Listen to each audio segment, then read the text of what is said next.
Si vous buvez du café tous les jours, il y a de fortes chances que vous buviez quelque chose que vous ne devriez pas. J'ai remarqué que beaucoup de Français achètent des cafés inadéquats, avec une mauvaise composition, des grains de mauvaise qualité, un goût désagréable ou qui coûtent tout simplement trop cher. Vous pourriez être surpris car je vais mentionner des marques spécifiques de café que vous buvez peut-être quotidiennement. C'est pourquoi suivez cet épisode avec attention pour savoir quel café ne plus mettre dans votre panier la prochaine fois que vous serez chez Lidl, Carrefour, Leclerc ou dans un autre magasin de votre secteur. Vers la fin de l'épisode, je vous montrerai également 3 cafés spécifiques que vous pouvez acheter en toute confiance, et cela sans dépenser beaucoup d'argent. C'est pourquoi restez jusqu'à la fin et nous passons directement au sujet sans prolongements inutiles. Café numéro 1, Jacobs Kronung moulu ou carte noire classique. Je commence par un café que presque tous les consommateurs connaissent. Jacobs Kronung, souvent commercialisé sous d'autres noms de marques du groupe JDE en France, est l'un des cafés les plus vendus.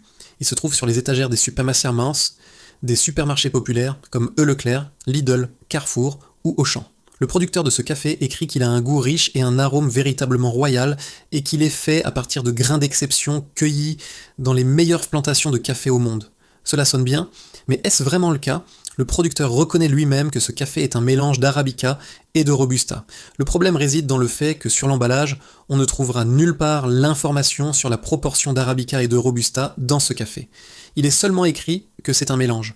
Beaucoup de producteurs de café décident d'informer le client sur la proportion du mélange. Pourtant, ici, elle manque. Et c'est une information essentielle, car l'Arabica et le Robusta sont 2 espèces de café complètement différentes. L'Arabica est plus noble, a un goût plus délicat, plus complexe, des notes fruitées et florales et une teneur plus faible en caféine. Le Robusta, d'autre part, est moins cher à la production, plus amer, avec un goût plat et une teneur plus élevée en caféine. Les producteurs ajoutent du Robusta, principalement pour réduire les coûts de production. Plus il y a de Robusta dans le mélange, moins le café est cher à produire. Mais, comme vous vous en doutez probablement, il perd aussi en goût. L'absence de proportion sur l'emballage n'est pas une manœuvre accidentelle. Si l'Arabica représentait la majorité du mélange, le producteur s'en vanterait certainement. Il l'écrirait en grosses lettres sur la face avant de l'emballage pour encourager les clients à acheter. Puisqu'il ne le fait pas, on peut en conclure que l'Arabica ne représente pas une grande partie de la composition de ce café. Le producteur est la firme JDE Peet's, Jacobs Douwe Egberts. C'est l'un des plus grands groupes mondiaux de café. C'est donc une corporation orientée vers la production de masse et la maximisation du profit. Bien sûr, il n'y a rien de mal à cela, toutefois, il vaut mieux garder cela à l'esprit quand vous choisissez ce produit. Et combien coûte-t-il ? Le plus souvent, on peut le trouver dans une fourchette de 6 à 8 € pour 500 grammes. Il existe aussi l'emballage plus petit de 250 grammes que vous achèterez pour environ 3,50 € à 4,50 €.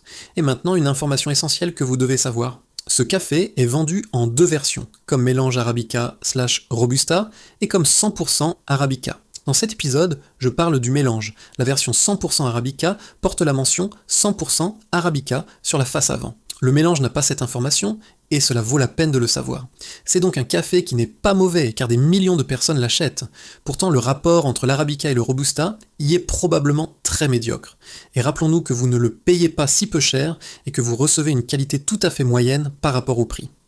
Si vous voulez un café facile d'accès, où vous ne vous demandez pas ce qu'il y a à l'intérieur, c'est peut-être un choix suffisant. Si toutefois vous voulez savoir ce que vous buvez, je crois qu'il existe beaucoup d'autres options meilleures sur le marché, dont, comme promis, nous allons parler. Image de la différence entre les grains de café Arabica et Robusta. Café numéro 2, Chibo Family ou grand-mère familiale. C'est un autre café légendaire, extrêmement populaire, que vous rencontrerez dans presque n'importe quel magasin alimentaire en France. J'ose affirmer que ce café se trouve parmi les 3 cafés moulus les plus vendus dans notre pays. Pourtant, popularité signifie-t-elle la même chose que qualité ? Regardons ce produit de plus près. Commençons par la composition. Ce type de café familial n'est souvent pas un mélange équilibré. C'est parfois du 100% Robusta, ou du moins une très grande majorité, c'est-à-dire ce type inférieur de grain.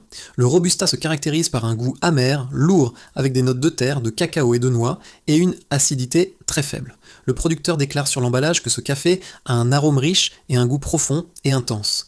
Certains aiment ce goût qui, comparé à la faible acidité, est très accessible, souvent bien plus que le goût de l'Arabica. De plus, le Robusta contient environ 2 fois plus de caféine que l'Arabica, c'est pourquoi il vous remet bien mieux sur pied. Rappelons-nous cependant que le Robusta est un type de grain moins noble. Sur le café, il n'est pas écrit directement que pour sa production ont été choisis les grains les moins chers disponibles sur le marché, ce qui en pratique est vrai. Pourtant, le marketing fait son travail. En ce qui concerne le prix, ce café est super bon marché. Un emballage de 250 grammes coûte entre 2,50 € et 3,50 €. Cela ne nous surprend pas et explique sa grande popularité. Tout le monde veut dépenser le moins d'argent possible. Je classerai ce café dans la catégorie de ceux qui garantissent un goût stable, acceptable, au prix le plus accessible. Le producteur ne ment pas sur le fait que son goût est expressif. De plus, il vous réveille vite, car il contient beaucoup de caféine. Si vous avez un budget restreint, ce n'est peut-être pas un mauvais choix, surtout si dans votre maison le café se consomme en quantité industrielle. Retenez toutefois que la qualité de ces grains peut laisser à désirer, car c'est la variété la moins noble. Si vous êtes arrivé ici, écrivez quel café vous buvez le plus souvent et abonnez-vous à ma chaîne. Café numéro 3, Nescafé 3 en 1 classique. Sincèrement, je ne devrais pas inclure ce produit dans la catégorie des cafés. En réalité, c'est un mélange déjà préparé dans un sachet. C'est un mix de café, de lait et de sucre dans un seul stick. Il suffit de le verser dans l'eau et c'est prêt. Je connais beaucoup de personnes qui sont fans de ce produit car il a un goût très agréable. Moi aussi, je le bois de temps en temps, mais je pense qu'il est préférable de consommer ce produit sporadiquement.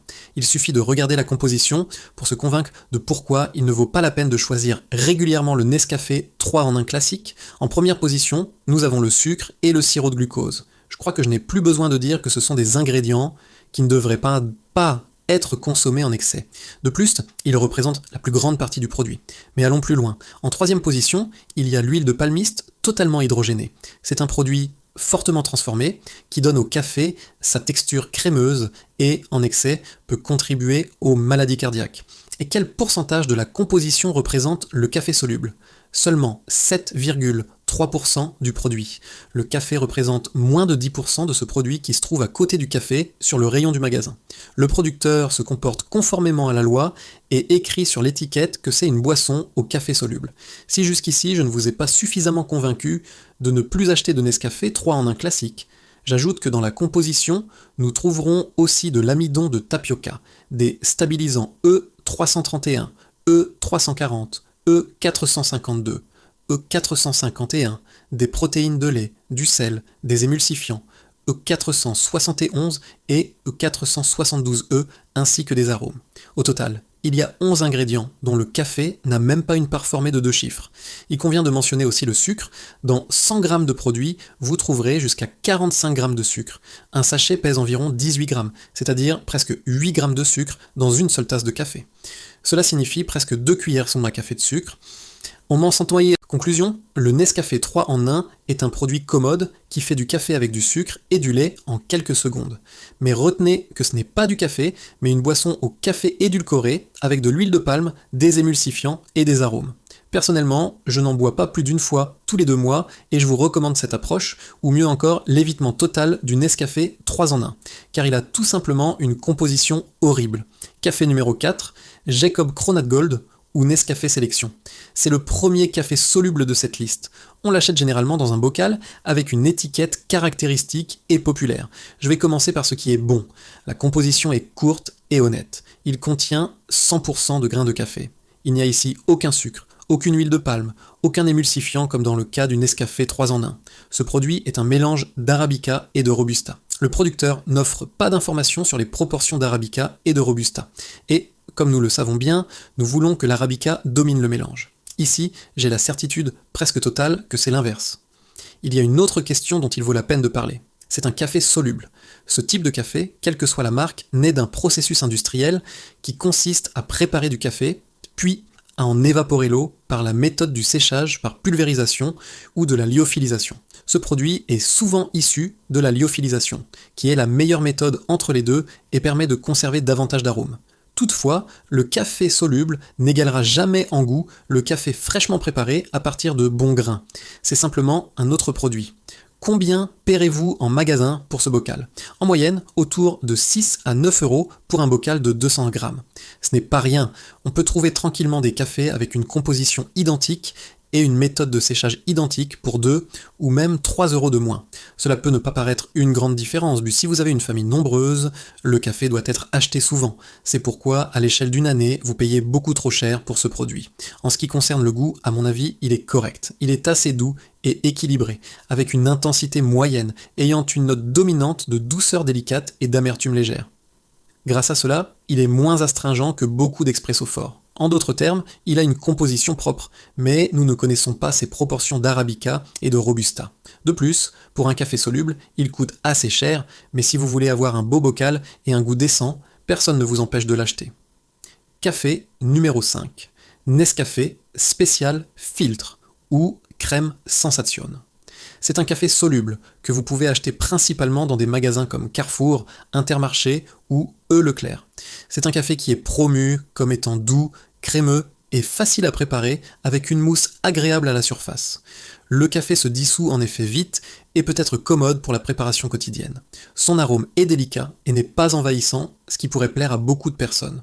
Personnellement, il m'arrive d'en boire de temps en temps, on sait que ce n'est pas du 100% Arabica, mais pour un dégustateur aussi simple que moi, ce sera juste bien. Malheureusement, tout le monde ne partage pas mon opinion. En premier lieu, c'est le goût qui soulève le plus d'objections. Selon les avis que j'ai lus sur internet, le café a un goût artificiel, qui ressemble plus à un goût chimique qu'à celui du café classique. Certains le décrivent comme acide, et son arrière-goût est défini comme artificiel et plat. Les goûts ne se discutent pas, pourtant il pourrait y avoir une part de vérité ici. Ce café est un café soluble qui n'est pas fait à partir de grains d'arabica, mais de grains de robusta moins chers, cueillis au Vietnam et en Indonésie. Pour beaucoup de personnes, son goût peut donc être une déception. Bien sûr, il convient de mentionner que ce n'est pas pour tout le monde, car nous trouverons aussi beaucoup d'avis de personnes qui loutent ce café. Il convient de mentionner aussi le fait que les publicités de ce café promettent également une mousse crémeuse. La mousse sur le café apparaît en effet, mais il est décevant qu'elle disparaisse très vite. Étant donné que c'est un café soluble, fait à 100% de robusta, son prix est trop élevé. Un bocal de 200 grammes coûte environ 8 à 10 euros. À ce prix, nous avons une foule de meilleures options. Si vous êtes une personne qui attend du café, ce que les amateurs de café apprécient le plus, c'est-à-dire l'arôme du café fraîchement moulu et un profil de goût distinct, ce produit sera pour vous une déception. Ce café conviendra en premier lieu aux personnes qui cherchent une solution rapide, simple pour chaque jour et n'attendent pas une expérience gustative pleine. Il peut correspondre à ceux qui boivent du café principalement pour l'énergie, non pour l'arôme ou la profondeur du goût. Café numéro 6, café grand-mère, ou équivalent petit déjeuner. C'est une autre marque reconnue sur le marché français. C'est l'une de ces marques qui est présente dans les maisons des Français depuis des générations. Une curiosité est le fait que le producteur est aussi J.D.E. Peet's, le même producteur qui est derrière d'autres grandes marques mondiales. Je parie que vous ne le saviez pas, et je crois que le fait qu'il soit produit par un groupe mondial a un peu effacé l'image de produit local de la marque. Mais passons là-dessus, car ce n'est qu'une curiosité secondaire. Revenant au produit petit déjeuner, celui-ci se trouve sur le rayon à côté du vrai café. Il a un emballage similaire, un bocal similaire, un aspect et un prix similaire. La majorité des personnes le prennent du rayon complètement automatiquement, croyant qu'elles achètent du café soluble. Pourtant, la question est que nous ne pouvons pas vraiment classer ce produit dans la catégorie café. Je vous dis immédiatement pourquoi. C'est souvent un mélange de café de céréales et de café soluble dans une proportion de 80% de café de céréales et seulement 20% de café naturel. La composition ressemble à ceci. Café de céréales soluble d'orge, de seigle et de chicorée, 80%, et café soluble, 20%. La chicorée et les céréales sont des ingrédients qui sont utilisés depuis des années comme substitut moins cher du café. Ils ont un goût quelque peu proche, amer, mais sont loin du café. Ils ne contiennent pas de caféine, n'ont pas d'arôme de café et agissent sur l'organisme complètement différemment. Je reconnais honnêtement que ce produit a son groupe de consommateurs.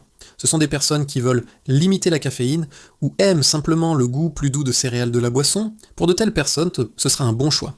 Retenez cependant que si vous cherchez un vrai café, il n'y en a que 20% à l'intérieur.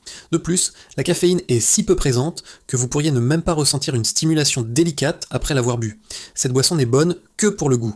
Par définition, c'est un café soluble, mais il est plus proche de la chicorée que du café classique. Comme d'habitude, je vous invite à vous abonner à la chaîne. Café numéro 7, Mocate Cappuccino ou Maxwell House Cappuccino. Oui, je sais, ce n'est pas un café typique, mais regardez vous-même sur les sites officiels. Leur cappuccino se trouve dans la sous-catégorie du café, c'est pourquoi permettez-moi dans mon épisode de l'inclure aussi dans les cafés. Je ne connais presque personne qui n'ait bu au moins une fois ce type de cappuccino.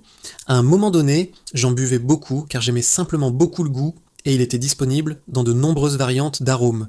Pourtant, j'ai cessé de boire ce produit quand ma conscience de la nocivité de ce produit sur la santé a commencé à croître.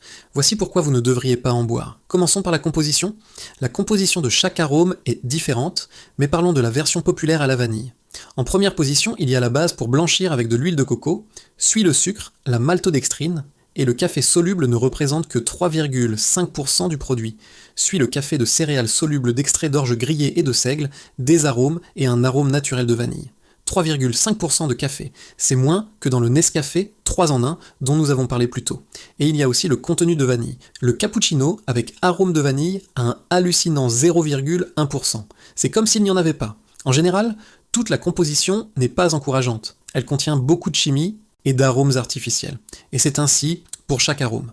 Probablement la version la plus saine est celle au magnésium, bien que gustativement je l'aime le moins. Il y a une autre chose, ce produit est un cappuccino seulement par le nom et pour le marketing. En réalité, c'est une boisson de café soluble sous forme de poudre. Une boisson type instant sous forme de poudre est difficile à appeler cappuccino. Pourtant le producteur met une telle information sur l'emballage, donc tout est en règle. En conclusion, c'est une boisson que beaucoup de personnes apprécient grâce au goût. Ça passe une fois lors des rencontres avec les amis. Bien que, si lors de ces rencontres vous servez ce produit trop souvent, ce n'est pas une option très saine. Pour les rencontres avec d'autres personnes, je recommanderais plutôt le café classique. Eh bien, nous savons déjà quel café ou produit ressemblant au café il vaut mieux éviter. Maintenant, vous allez connaître 3 cafés spécifiques que vous pouvez acheter les yeux fermés, car ils ont un excellent goût, ne coûteront pas une fortune, et également sont faits à partir de grains de la meilleure qualité. Recommandation numéro 1. L'or absolu / espresso. Grain. C'est un café qui est, à mon avis, l'un des secrets les mieux gardés du marché du café. C'est une marque que vous trouverez chez Lidl, Carrefour et dans beaucoup d'autres supermarchés. Il est donc accessible à tous, donc vous n'avez pas besoin de courir les magasins pour l'acheter. Le producteur est JDE, un producteur majeur présent sur le marché français depuis de nombreuses années. Ce café en version grain est un 100% Arabica. Vous ne trouverez ici aucun Robusta ou autres ajouts suspects. C'est exactement à quoi devrait ressembler un bon café en grain. Retenez cependant que je parle seulement de la version grain. Le profil gustatif est souvent porté sur le chocolat noir, les amandes grillées et l'écorce d'orange. Cela ressemble à la description d'un café de luxe. Pourtant c'est un café ordinaire de magasin. D'ailleurs, le super goût est confirmé par les avis des clients qui le louent pour son goût intense, son bel arôme et son prix attractif.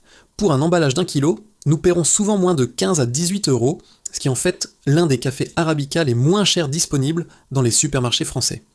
Si vous profitez d'une promotion, vous pouvez en prendre plusieurs, car le café est un produit avec une longue date de péremption.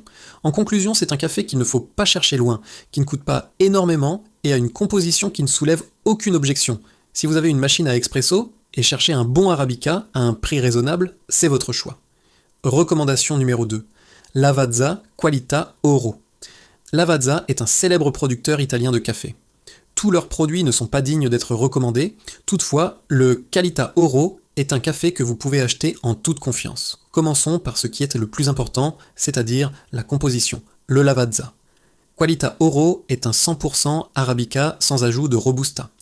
Le Qualità Oro est une combinaison de 6 variétés de grains Arabica. Chacun d'eux provient d'une autre région du monde, ce qui rend ce café si spécial.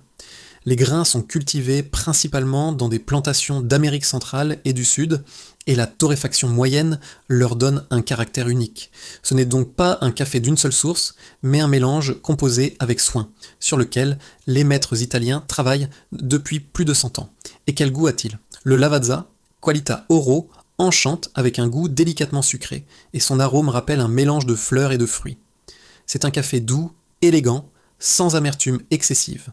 Il convient à merveille tant en expresso qu'en café au lait. Grâce au fait qu'il est 100% Arabica, il a un niveau faible de caféine et peut être bu, même tard l'après-midi, sans crainte d'insomnie. Combien coûte le Qualita Oro?